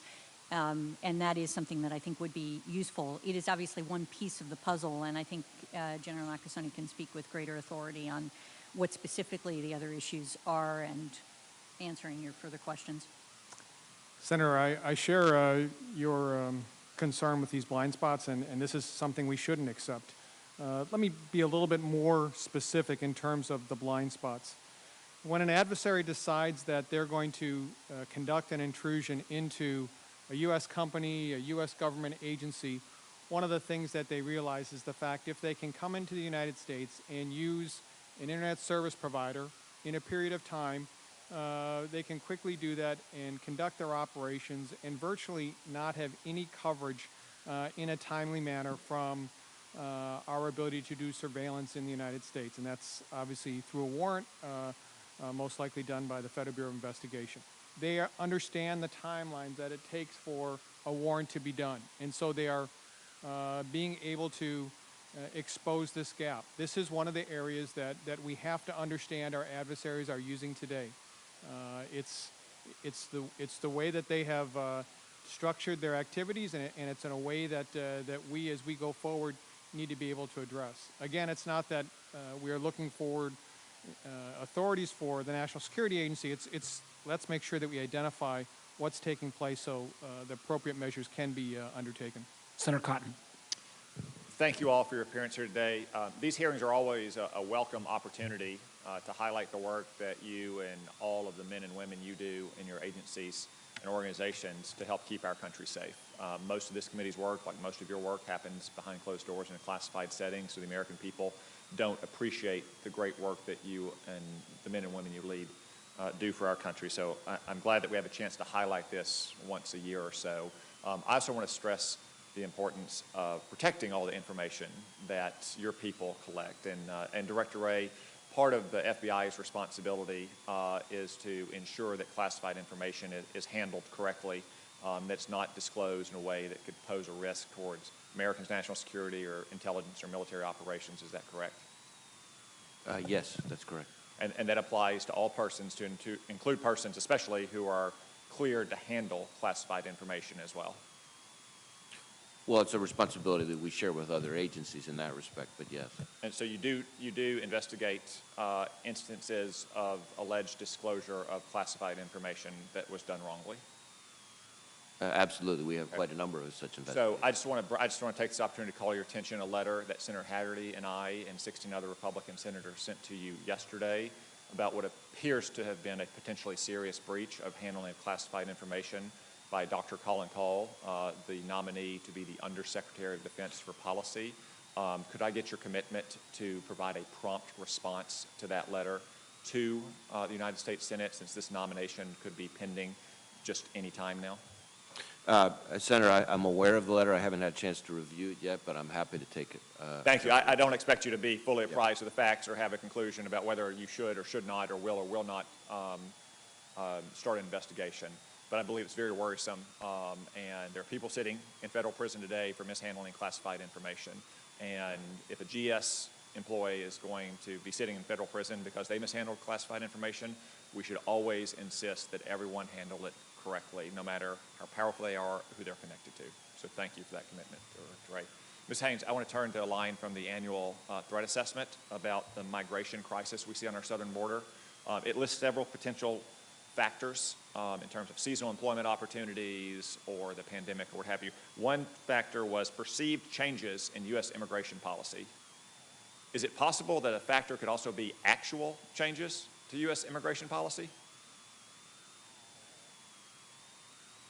Thank you, Senator. I think we were looking at the degree of folks coming, and so I don't think that there were, in fact, changes at the time that would have accounted for. In other words, it was perceived changes that they were looking. So I know that you're not in charge of immigration policy, and I don't expect you to be, but I'll give you 3 changes that actually have been made by the Biden administration since the first day. 1, they created an exception to the pandemic exclusionary order for minors. Not shockingly, we have a surge of minors at the border. 2, they eliminated the safe third country agreements with Central American countries, most notably Guatemala, the geographic choke point from Central America. And 3, they eliminated the Remain in Mexico policy as well. So those are 3 actual policies on which word is out in Central America. And finally, I'll just give you this bit of open source intelligence that you can go back, Director Burns and Director Haynes, and tell your analysts about. I was at the border a couple weeks ago. I had a chance to see the heartbreaking scenes of young mothers and fathers with their young kids under the bridge outside McAllen, where they were being processed in after having just crossed the river with the help of smugglers and traffickers. I grabbed a Border Patrol officer who spoke Spanish so he could interpret for me. I asked a couple dozen of them why they made the journey now, where they had come from, how long they'd been there. Not a single one of them made a comment about asylum in terms of persecution based on race, ethnicity, sex, religion, political views, or anything else. The most common answers were, Joe Biden, I can get in now, and I want a job. I have some other issues I want to discuss, but as I said earlier, most of that we have to do in front of in a classified setting, so I look forward to talking with you all again in a few minutes. Thank you. Thank you, Senator Cotton. Senator Rubio, any closing comments? No, I want to thank you guys. I think it's been important to get a lot of these things on the record. It's a rare opportunity for the American public to hear from each of you individually. And I'm glad we were able to do it again this year, and I look forward to our session this afternoon. Thank you all for being here. Well, let me, before I just close, 3 quick things. 1, I think you've heard this from virtually every member. A hearty thanks to not just you, but the literally thousands of men and women that work for you, and I hope you will take that message back to the workforce. I think Senator Burr mentioned we value very much this relationship we have with the IC and want to keep it open, and we always want to have your back. 2, I think, Director Haynes, you've made mention of this. I think almost the majority of members on the committee are actively working on bipartisan legislation that would encourage around this idea of tech alliances, that we do this not only in a greater way with the private sector, but we also do it with our, even beyond our Five Eye partners. And 3, as we have discussed, again, in a broadly bipartisan way, we've taken some of the lessons from our Solarwinds hearing, and I think we may have at least a partial response where, with appropriate liability protections, there would be some level of mid-incident reporting to an enterprise that would include public and private together, so that we could potentially close some of these gaps that Senator Gillibrand and others have raised in their questioning. Again, we thank you all. We've got a couple of votes, and we will still reconvene. Where? Pardon me? Oh, we'll reconvene SV 217 at 1 o'clock. Have an enjoyable lunch. Thank you. Thank you.